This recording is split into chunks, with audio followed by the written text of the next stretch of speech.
আজকে মেলা বসেছে জি, ইন্না লিল্লাহি ওয়া ইন্না ইলাইহি রাজিউন।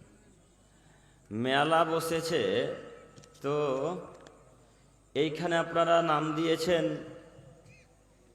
পিছনেও লেখা আছে না? একজন ভাই উঠে যান তো, উঠেন কেউ একজন, তো উঠে পড়েন তো জোরে জোরে কি লেখা আছে।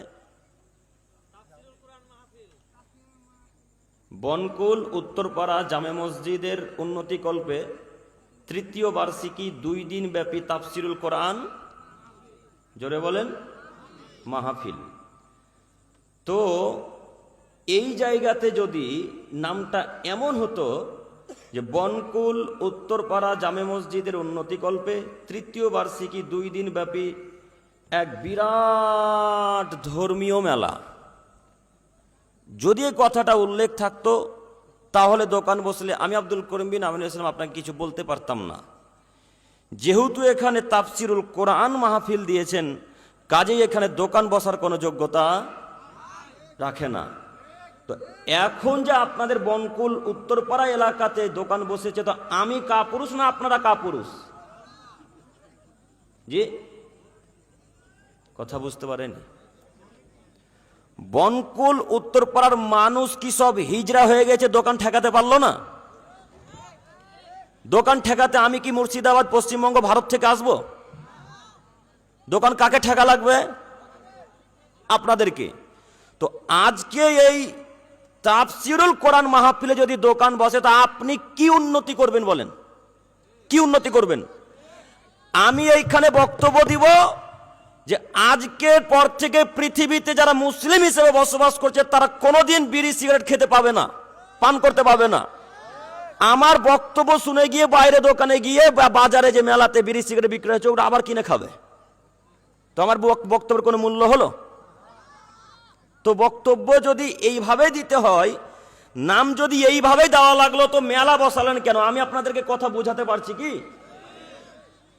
মেলা বসবে হিন্দুদের প্রতিষ্ঠানে, মেলা বসবে হিন্দুদের অনুষ্ঠানে, মেলা বসবে খ্রিস্টানদের অনুষ্ঠানে, মেলা বসবে বৌদ্ধদের অনুষ্ঠানে, মেলা বসবে ইহুদিদের অনুষ্ঠানে।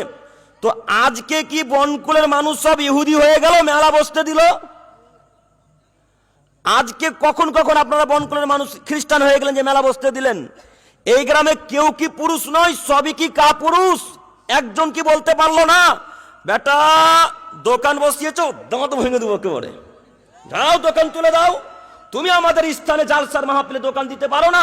এটা ইসলামিক সভা, যতক্ষণ ইসলামিক সভা থাকবে ততক্ষণ কোনো দোকান পাশার চলতে পারে না। এখনো মেলা চলছে, যান দেখে আসেন। ওই মেলাতে আপনার মেয়েও জেনা করছে, আপনার ছেলেও জেনা করছে। ওই মেলাতে আমার মাকে জঙ্গিপুর থেকে মুর্শিদাবাদ থেকে আনিনি, ওই মেলাতে আমার স্ত্রীকে জঙ্গিপুর মুর্শিদাবাদ থেকে আনিনি, ওই মেলাতে আমার কন্যাকে জঙ্গিপুর মুর্শিদাবাদ পশ্চিমবঙ্গ ভারত থেকে আনিনি যে আমার মেয়ে আজকে জেনা করছে। আমার মেয়ে জেনা করে না, আপনার মেয়ে, আপনার স্ত্রী, আপনার মা এখন জেনা করছে, নিশ্চিত করছে, অবশ্যই করছে, অবধারিত করছে। যান দেখে আসেন, একটা ছেলে একটা মেয়েকে ধাক্কা মারছে, যান দেখে আসেন। আপনার লজ্জা হয় না? আপনার হায়া হয় না? আপনার নিত্যস্তবোধ হয় না? আপনার বোধগম্য নেই? আপনি পুরুষ বাড়িতে বসে আছেন, স্ত্রী ফুচকার স্টলে কেন? আপনি পুরুষ বাড়িতে বসে আছেন, আপনার স্ত্রী ঝুড়ি জিলাপির দোকানে কেন? আপনি কখন কখন কাপুরুষ হয়ে গেলেন?